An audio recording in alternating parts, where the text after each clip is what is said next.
예, CBS 라디오 박정현 판사님 함께하고 계십니다. 국민의힘이 총선 패배 이후에 당 수습에 또 온 힘을 기울이고 있는 상황입니다. 일단 비대위로 갈 것이냐, 또 조기 전당대회를 열자, 이런 가운데 패배의 원인은 무엇인가에 대한 분석을 해야 한다라는 목소리가 높아지고 있는데요. 또 오늘 이 시간에는 국민의힘 김종혁 고양병 당협위원장 모시고 지난 총선에 대한 이야기 같이 짚어보겠습니다. 위원장님 어서 오십시오. 안녕하세요. 예, 오랜만에 뵙습니다. 살짝 인사 나눠주십시오. 고생하셨습니다. 예, 감사합니다. 네. 예, 고향에 다시 돌아오셨습니다. 예. 선거 치는 정말 고생하셨다라는 말씀 드리고 싶고, 좀 간단히 소회를 할까요? 좀 어떤 마음이 드시는지. 뭐 본격적인 선거 처음 치러봤는데요. 치러보니까 왜 우리가 정치를 종합예술이다 이런 얘기 하잖아요. 근데 제가 치러보니까 예술이 아니라 종합전쟁이더라고요. 종합전쟁이에요. 아이고 왜냐하면 세상에. 육해, 공군, 해병대 뭐 이거 다 뭐 특공대에 다 투입돼야 되고 그 또 더 문제는 말이죠. 이게 그 목표가 유권자들의 마음을 얻는 거잖아요. 그렇죠. 그러니까 어떤 뭐 유형의 뭘 하는 게 아니라 무형의 사람들의 마음속을 얻어야 되는 거기 때문에 정말로 쉽지 않더라고요. 사람들의 얼굴 표정을 통해서 그분들이 무슨 생각을 하는지를 알 수가 없잖아요. 예.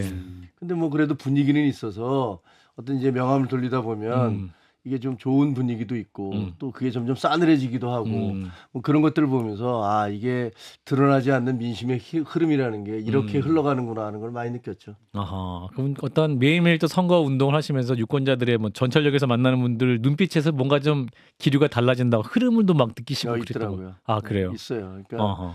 그 명함을 받을 때의 그 모습들, 그러니까 흔쾌히 받는 모습과 마지못해 받거나 아니면 뭐 외면을 하거나 뭐 이런 여러 가지 모습들이 반응이 다양하게 나오잖아요. 그런 걸 보면 지금 민심의 흐름이 어떻게 가고 있구나. 그리고 사람이라는 게 이상해서 말이죠.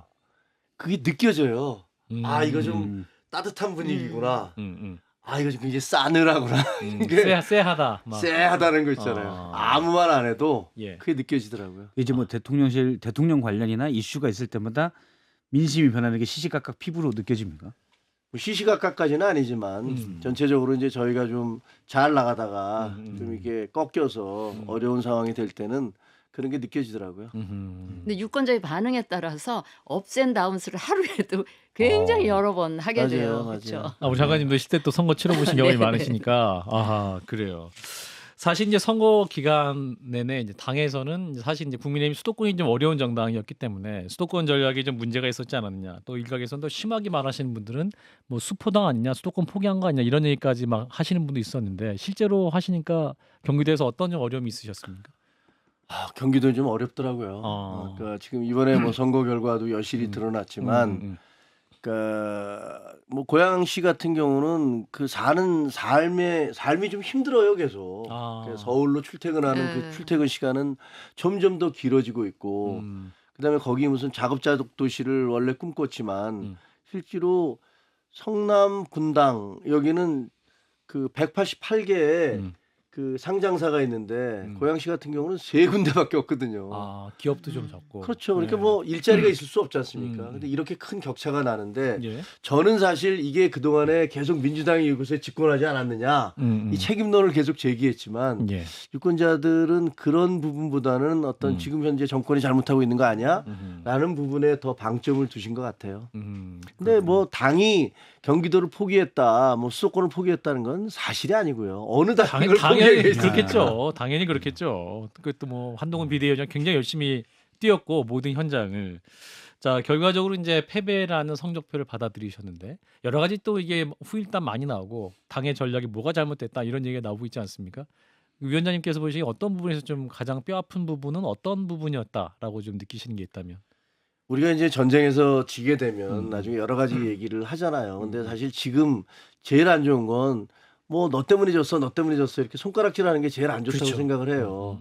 이 후퇴를 할 때도 질서 있는 퇴각을 해야 되거든요. 근데 그게 아니고 뭐 서로가 아우성 치면서 뭐 서로 달아나겠다고 하기 시작하면 그 발표 죽는 사람이 더 많아요. 마치 극장에서 불이야라고 소리쳤을 때 뛰어나가는 것처럼. 그렇기 때문에 지금은 사실 누구든 누구에 대한 비판이라기보다는 말을 좀 아끼는 게 더 필요하다. 우리가 패배했기 때문에 이 패배에 대한 것들을 곱씹으면서 어떻게 우리가 여기서 벗어날 수 있을까를 생각을 해야지 너 때문에 졌어, 너 때문에 졌어. 뭐 총체적으로는 예를 들면 뭐 그 당과 그 용산과 청와대, 그 우리 저 당 지도부에서 전체적인 전략도 좀 미스가 있었던 것 같고, 예. 그다음에 또 그것이 구체화되는 과정에 있어서 각자의 후보들의 공천 과정이라든가 또 후보들의 그 저를 포함해서 그런 어떤 역량이라든가 이런 게 다 종합적일 거 아닙니까? 그래서 저는 당장은 뭐 누가 누구다, 뭐 누구 때문이다 이런 얘기를 안 하는 게, 그리고 조금 시간을 두고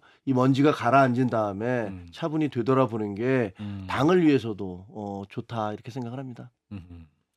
김종혁 위원장님은 제 전 회사 선배기도 하고 네, 정말 후배들에게 신망 있고 합리적인 분이세요. 예. 여권에서는- 선거 전에 말씀 많이 해주시지. 여기 선거 전에는 제가 그때는 안 했어요. 얘기하기가 좀 그래요.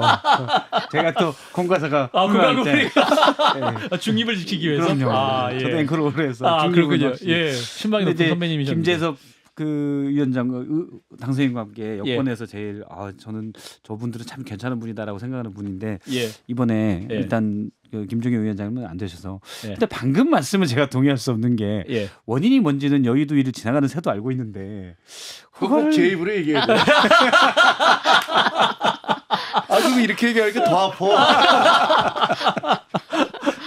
그래서 그 원인을 좀 이제는 얘기하고 예. 더 아니, 수습을 저는 해야 진짜로 되지 그렇게 않을까. 생각해요. 네. 여러 가지가 겹쳐. 왜 퍼펙트 스톰이라는 거 있잖아요. 예, 퍼펙트 그렇죠. 스톰 뭐 원래 폭풍이 이렇게 지나가는데 때마침 그때 또 수온이 굉장히 높고 또 다른 폭풍이 옆에서 오면서 같이 합쳐지고 그러면서 누구도 감당할 수 없는 커다란 폭풍이 된다고 하잖아요. 퍼펙트 스톰이라고 그러는데 그런 여러 가지 일들이 겹쳤다 이렇게 생각을 합니다. 뭐한 가지 때문이라고는 생각하지 않아요. 그렇군요. 근데 제가 보기에는요, 그 경기도도 마찬가지인데 서울, 경기도 이 수도권은 개별 후보의 경쟁력 이거보다는 커다란 그 바람에 의해서 마치 한 지역처럼 이렇게 움직이는 그런 거기 때문에 제가 여권에 속해 있는 관전자 입장에서 굉장히 안타까웠던 거는 이번에 서울하고 경기도에 그 굉장히 우리 김종혁 그 위원장님, 후보 같은 이런 경쟁력 있는 인물이 살아남기가 굉장히 어려운 그런 그 거센 정권 심판 바람 때문에 경쟁력 있는 인물들이 이렇게 쓰러진 그거에 대해서 제가 굉장히 안타깝거든요. 이제 그런 점에서 이번에 캠페인 그 전략은 상당히 좀 실패일 수밖에 없다 이런 생각을 해요. 그러니까 선거는 특히 수도권 선거는 지지층은 따지지 말고 중앙 당 차원에서 하는 선거 캠페인은 전적으로 중도층을 겨냥한 처음부터 끝까지 그런 메시지들을 계속 발사를 했어야 되는데 우리 조금 이제 정치나 선거 경험 없으신 이 선대위나 거기 상황실에도 영남 분들이 많이 계셨기 때문에 이게 계속 지지층 속 후련하게 하는 이런 메시지 위주로 가다 보니까 저는 그게 제가 밖에서 보는 입장에서 굉장히 안타깝더라고요. 근데 거꾸로 그 말 진 전 장관님 말씀 전 상당 부분 동의를 해요. 그러니까 2조 심판이라는 그 구호가 과연 얼마나 설득력이 있었느냐. 저는 그 이전에 계속 그 이재명 대표라든가 조국 그 전 장관에 대해서는 비판이 있었기 때문에 그렇죠. 별로 그렇게 신선하지가 못했던 건 맞는 것 같아요. 그리고 이제 저쪽에서 정권 심판을 내세우는데 거기에 이제 대항해서 2조 심판을 내세우니까 그게 별로 이쪽은 정권을 갖고 있는 쪽이고 저쪽은 야당인데 야당을 심판하자라는 부분들이 별로 그렇게 크게 소구력이 높지는 않았던 것 같은 그런 느낌이 들어요. 근데 제가 현장에서 보니까 예를 들면 고양시 같은 경우는 민주당 많은 후보들께서 다 슬로건을 딱 하나로 넣어걸었어요. 무능 정권 심판하자. 그래서 다른 공약이나 이런 거 하나도 안 걸었어요. 거의 안 걸었습니다. 그냥 플래카드 같은 거. 네, 예, 현수막을 쫙 걸잖아요. 되게 동마다 2개씩 걸게 돼 있어요. 그러면 이제 저 같은 경우는 뭐 이 동에는 뭘 어떻게 하겠다, 저 동에는 어떻게 하겠다, 뭐 이런 부분들을 이렇게 다 걸었고 그 상대편에서는 정권 심판하자라는 걸 다 걸었거든요. 근데 논리적으로 따지면 나의 삶에 도움이 되는 게 도대체 무엇이냐? 정치 효능감. 네, 그럼 이게 내가 우리 동네에서 제일 아쉬운 게 이건데 저 후보는 저거를 해결하겠다고 나서는구나. 예. 라면 그쪽으로 투표를 해야 되는 게 맞지 않겠어요? 그런데 실제로는 그냥 뭐 다른 부분 없이 정권 심판이라는 그 아주 단일하고 균질한 그런 구호를 다 내걸었던 쪽에서 이겼단 말이에요. 그러니까 그것도 저만 그런 게 아니고 고양시에서 4개 지역에서 모두가 다 똑같은 현상이 벌어졌거든요. 예. 그렇다면 이것은 모르겠어요. 이제 조금 그래서 제가 시간이 지난 다음에 좀 검토를 해봐야 된다라고 얘기하는 게 예. 과연 이것이 2조 심판이라는 게 안 먹혔다는 건 분명해요. 근데 그러면 우리가 어떤 전략을 세웠어야 될 것이냐. 예를 들면 뭐 민생이라든가 물가라든가 이런 건 진짜 심각하잖아요. 예. 뭐 이런 부분들을 어떻게 접근했어야 될 건가는 그렇게 간단하게 얘기하기는 쉽지 않다. 제가 그렇죠. 사는 곳이 위원장님 출마하는데 바로 옆 지역구인데요. 지역구. 네, 옆 지역구예요. 고양시에 해당 지역 유권자 아니었다는 걸 아니었죠. 전제를 말씀하시는 거죠. 예, 계속해 옆 주세요. 지역구인데 예. 그 동네가 어쨌든 기자들하고 공무원들이 좀 많이 삽니다. 아. 그래서 공약을 많이 내걸어봐야 잘 안 될 거라는 걸 오랫동안 경험으로 알고 있어서 크게 민감하게 반응하진 않아요.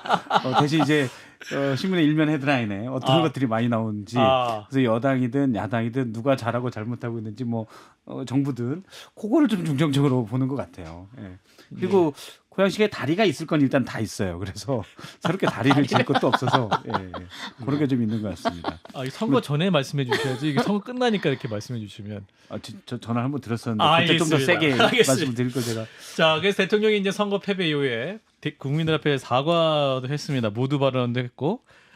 그런데 이게 대통령의 총선 패배한 입장 자체가 좀 뭐랄까 좀 반성이 좀 부족한 거 아니냐. 어떤 대통령이 직접 육성을 통해 전해진 메시지가 좀 약했다. 이런 얘기도 있고 오전에 전해졌던 메시지와 또 오후에 대통령실이 또 다시 또 전원으로 비공개 회의 때 발언 그 내용 전해진 거 보면서 좀 아쉽다. 이런 부분 말씀하시는 분도 있고 충분하다. 이런 분도 있는데 어떻게 들으셨어요, 위원장께서? 말씀드리기가 좀 조심스럽긴 한데 이렇게 정치 현장에서 이렇게 보니까 이 컨텐츠 이런 것들보다요 더 유권자들에게 혹은 국민들이 민감하게 반응하는 건 스타일과 태도더라고요. 예. 스타일과 태도. 네, 그거를 더 중시하더라고요. 예. 사실은 중요한 뭐 말씀이네요. 엄밀하게 따지면 그거보다는 그 내용이 더 중요한 거 아니야? 이런 생각이 들기는 합니다만 하지만 이게 무슨 누가 얘기했더니 동료들하고 얘기했더니 누가 그러더라고요. 저 교수 한 분이 그게 포스트 모더니즘 시대의 특징이다. 그렇게 포스트 얘기도 모더니즘. 하더라고요. 그러니까 어떤 사실이 중요한 게 아니라 그 사실에 대한 그 포스트 트루스라고 그러나요? 그러니까 그걸 어떻게 접근하고 어떻게 어떤 태도로 얘기하고 이런 것들이 더 중요하다. 이런 말씀을 하는 걸 보면서 제가 상당히 오늘 들은 얘기예요, 제가. 상당히 그럴 수도 있겠다라는 생각이 들었는데 현장에서 그런 걸 많이 느꼈어요. 근데 대통령이 오늘 얘기하셨던 그러니까 어제 얘기하셨던 부분들은 사실은 본인 고민 많이 하셨을 거예요. 왜 고민을 안 하겠습니까? 그리고 그런데 말하는 것들에 상당히 어떤 제한도 있었을 거예요. 왜냐하면 지금 인사를 앞두고 있잖아요. 그 제일 중요한 건 인사를 통해서 내가 어떻게 하겠다는 걸 보여주는 거거든요. 근데 그 인사를 앞두고 뭐 이것도 잘못됐습니다. 저것도 잘못됐습니다. 뭐 이렇게 하면서 뭐 방향을 다 얘기하는 것들에 한계가 있었을 것이라는 생각은 들어요. 그럼에도 불구하고 왜 대통령실에 이제 그 바이든 대통령이 줬다는 the buck stops here. 그러니까 여기서 모든 결정이 내려진다라는 것들이 있잖아요. 그래서 대통령께서 그냥 그 국민들 앞에 이러이러한 문제들을 저희가 시도했지만 재심하지 못했고 변화를 가져오지 못했습니다. 그래서 실망을 드렸습니다. 그래서 회초리를 받았습니다. 하는데 거기서 좀 한 발짝만 더 나가셨으면 그래서 The buck stops here인데, 그러니까 제가 모든 것을 책임지고 있는 사람인데 그 부분에 대해서 제가 정말로 죄송하게 생각합니다. 이 얘기를 한마디 해주셨으면 얼마나 좋았을까. 그런 생각은 그런 데에 대한 아쉬움은 좀 있습니다. 그래서 이제 5월이 되면 이제 취임 2주년이 딱 되지 않습니까? 네. 그러면은 그 부분에 있어 대통령이 어떤 국민과의 대화 혹은 기자들과의 또 공개 간담회 뭐 이런 기자회견을 통해서 오히려 더 진솔한 모습을 보인다면 국민들이 더 진정성을 좀 받을 수 있는 상황이 될 수 있을 것 같은데. 저는 그렇게 희망합니다. 예. 왜냐하면 저는 사실 도어 스태핑은 처음부터 저는 반대했거든요. 그렇죠. 그런 식으로 짧은 뭐 아침에 무슨 대통령이 가다가 뭐 출근하시다. 피의자 서 있듯이 거기 서 있고 기자들이 뭐 게이트 앞에 있다가 갑자기 게이트 앞에 있다가 뭐 받고 기자실에 들어가고. 있다가 이렇게 나와갖고 이런 표현하면 좀 이상하지만 어쨌든 그렇게 막 몇 마디 질문하고 가는 거는 별로 국정 운영에 도움도 되지 않고 실질적으로 그걸 대화라고 할 수도 없고요. 그러다 보니까 기자들은 대통령이 얘기할 거 옛날에는 미리 다 취재를 해서 오늘 발제를 뭐 할까 이러지만 요즘 대통령 그때 도어 스태핑 할 때는 기자들이 대통령 나와서 얘기할 거니까 다 기다리고 발제도 안 하고 그다음에 대통령 나와서 얘기하면 그걸로 다 오늘 기사 그럼 쓰고. 그걸 하루 종일 종편에서 아. 뭐 말투가 어땠다, 뭐 태도가 어땠다 이런 식으로 계속 논쟁을 하니까 아. 이게 사실은 정상적인 국정에 도움이 되느냐, 아.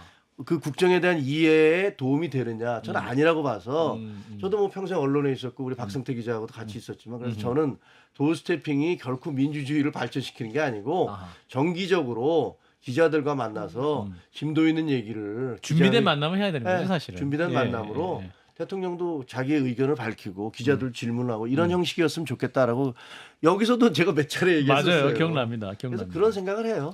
사실 전 도어 스태핑이면 대통령이 매일 준비돼 있어야 되거든요. 그러니까요. 준비 안 될 때는 이건 준비가 안 됐습니다라고 하든지 사실 중요한 현안에 대해서는 준비가 다 된 다음에 해야 되는데 어차피 그게 안 된 걸 받고 또 앞으로도 잘 안 될 것 같기 때문에 누구도 못해요. 저는 도어 스태핑은 위험하다. 기자들이 그리고 이제는 좀 더 공격적인 질문들이 더 갈 수 있거든요. 그렇죠. 도어 스태핑 재개하다가는 더 분위기가 험악해질 것 같다는 우려가 있긴 있습니다. 예. 어차피 잘 안 될 것 같아서. 근데 제가 대통령께 한 가지 좀 주문드리고 싶은 건 앞으로 네. 국민을 상대로 뭔가 말씀을 하실 때는 아. 저는 정치인의 중요한 덕목 중에 하나가 내가 하고 싶은 얘기를 하는 게 아니라 국민들이 좀 듣고 싶어하는 얘기를 좀 하시는 거. 이걸 좀 염두에 두시면 아까 우리 김종혁 위원장께서 하셨던 태도나 이런 거에서의 변화를 국민들이 좀 느끼지 않을까 싶은 생각이 들어요. 예. 아유, 아주 그냥 방송에도 도움이 될 만한 그런 말씀. 청취자가 듣고 싶은 음악을 틀어야 됩니다. 내가 틀고 싶은 그러네요. 음악이 아니라. 아유, 하나 배웠고요. 아우, 학습 효과가 너무 아, 뛰어나시네. 지금 이제 인사 한마평이 엄청 나오지 않습니까? 총리와 대통령 실장 엄청 이름 나오는데 아직 우리 김정일 위원장 이름이 안 나오셔서 아쉬운 상황인데 자, 오늘 야권 인사 기용설도 나와요. 이런 상황 여러 가지 이게 좀 인사에 어려움을 겪고 있다. 이건 분명해 보이는데 어떤 인사가 돼야 한다고 보십니까? 총리, 대통령 실장? 그러니까 뭐 돌려막기라는 얘기를 들으면 안 되겠죠.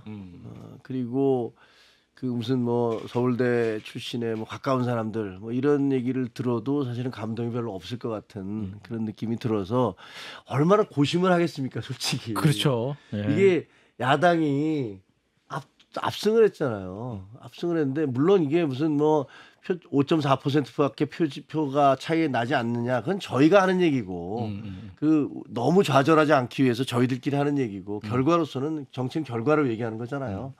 그럼 우리가 192석이나 되는 그런 의석을 갖고 있는 당에 맞서서 해야 되는데 보나마나 국회에 이제 총리에 인준을 하면 뭐 거부할 거 아닙니까? 예. 그러니까 정말 고민이 많을 것 같아요. 그래서 그 인선에 고심이 굉장히 있을 거라고 생각을 하고 희망하건대는 그러니까 좀 돌려막기라는 소리가 안 듣는 그런 인사들을 좀 시간이 걸리더라도 좀 그 선택해 주셨으면 더 좋겠다라는 그런 바람인데 저만 그런 건 아닌 것 같고요. 대부분이 다 그렇게 생각하시는 것 같아요. 회전문 인사는 안 된다. 뭐 이런 말씀 그런 맥락이신 것 같고. 자, 이제 당에 대한 걱정이 이제 많으신데 지금 이제 그 조기 전당대회를 열어서 이제 누가 당대표가 될 것이냐 이 부분도 여러 가지 고심이 있는 상황인데요. 어떻게 보십니까, 위원장님은 어떤 분이 새로운 당대표 상으로 적합하다고 판단하십니까? 제가 보기에는 그거는 지금 대통령실에서 그 개편을 어떻게 하는지하고도 관계가 있을 것 같아요. 정부 조직. 비서실장은 어떤 분을 쓰고 수석들을 어떤 분들을 쓰고 그다음에 또 총리와 또 내각의 개편이 있을지는 잘 모르겠습니다만 예. 그런 것들에 대해서 대통령이 앞으로의 국정을 어떻게 가겠다라는 어떤 큰 틀이 만들어지면 그러면 사실은 우리 쪽에 당에서도 거기에 그 움직임도 거기에 아마 좀 영향을 좀 받지 않을까 이런 생각은 들어요. 이게 당과 무슨 저 용산이 따로 가는 건 아니잖아요. 어쨌든 집권당이기 때문에 집권 여당이기 때문에 그런 부분들이 상호 영향을 좀 미칠 것이다. 그런 생각이 드는데 제가 바라기는 이번 수도권 선거를 치르면서 이게 뭐 흔히들 뭐 야 니네 영남 자민련 됐어 뭐 이런 얘기들 하잖아요. 그러니까 그 지역 같은 경우는 뭐 이건 이제 영남 쪽에서 하는 우리 동료 의원님들에 대해서 제가 뭐 그 폄하를 하는 건 전혀 아니지만 일단 선거가 수도권 선거처럼 그렇게 어렵지는 않으시거든요. 일단 공천이 되고 나면 뭐 대부분 당선이 되시니까 그래서 조금 저희가 이제 이렇게 가면 안 되기 때문에 수도권의 어려움 이런 고통 이런 것들을 좀 체감하고 대변할 수 있는 분들이 좀 되면 좋겠다. 그런 개인적인 뭐 제가 또 수도권 출신의 당협위원장이어서 그런 생각을 하는 거겠습니다만 그런 생각은 드네요. 아니, 저는 지금 굉장히 조심스럽게 말씀을 하셨는데요. 저는 그렇게 돼야 된다고 봐요. 그래서 영남에서 당선되신 분들이 이번 한 텀만큼은 좀 참으셔야 된다고 보거든요. 당을 위해서. 그렇지 않고 영남 의원들이 다수기 때문에 사실 원내대표는 의원들이 뽑는 거잖아요. 또 영남 그 원내대표가 나온다. 이거는 정말 당을 위해서는 안 좋은 거기 때문에 영남에 계신 이번 당선인들이 그 우리가 많이 배출했으니까 우리 출신을 뽑아야 돼. 이 생각만큼은 이번에는 앞으로 한 1년 정도는 최소한 참아주시고 당이 수도권에서 웬만큼 입지가 좀 그러니까 이미지가 개선이 되고 하는 시점까지는 좀 참아주시고 수도권 중진 초선 젊은 의원들이 당 지도부에 쫙 포진을 하면 국민의힘이 변하고 있구나 하는 시그널을 국민들한테 줄 수 있는 가장 지름길이 그거잖아요. 예, 당의 얼굴이 근데 그런 게 바뀌는 이제 것. 양보해달라고 해도 제가 정치권들 보면 양보해준 사람은 한 명도 없더라고요. 다들 자기 권력이 가장 선당 1번이어서 후사요. 선당 후사가 없더라고요. 그래서 왜 이렇게 불신이 많으세요? 아니, 이번에는 그리고 다를 겁니다. 저는 모든 일에 대해서 예. 이거 좀 잘합시다. 이거는 의미 없는 얘기라고 봐요. 사실 그래서 잘하게끔 대통령의 의지가 압박을 해야 중요해요. 되고. 대통령의 의지. 예를 들면 뭐 이런 인사를 통해서 보여주는 의지 그런 것들이 그러면 우리도 정말 좀 변해야 되겠구나라는 것들이 당에도 사인이 될 수 있고 근데 예를 들어 수도권에 지금 당선된 의원들이 이제 20명이 안 되잖아요. 그렇기 때문에 의원들이 힘을 내긴 힘들고 사실 내일 낙선자 총회가 있는 걸로 알고 있는데 모레 금요일 날 오전에 네.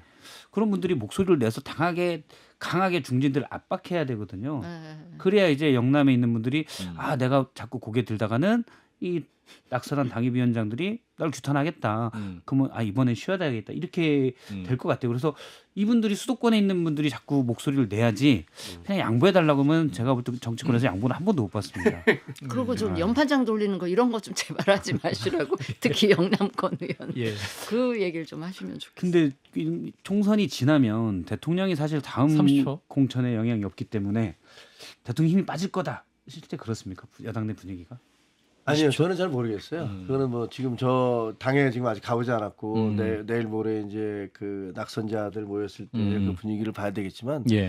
대통령 중심제의 국가잖아요. 그리고 이게 아직까지 3년이나 남아 있기 때문에 그리고 얼마든지 또 이게 대통령의 기본적인 방향이라든가 정책이라든가 이런 것들의 문제가 아니라 아까 얘기했던 대로 스타일과 태도에 대한 마무리하겠습니다. 거부감이 더 컸다면 이건 얼마든지 바꿀 수 있다 이렇게 생각을 합니다. 분위기를 바꿀 수 있다고 생각합니다. 네, 김종혁 국민의힘 고양병 당협위원장이었습니다. 어려운 자리에 나오셨습니다. 고맙습니다. 감사합니다.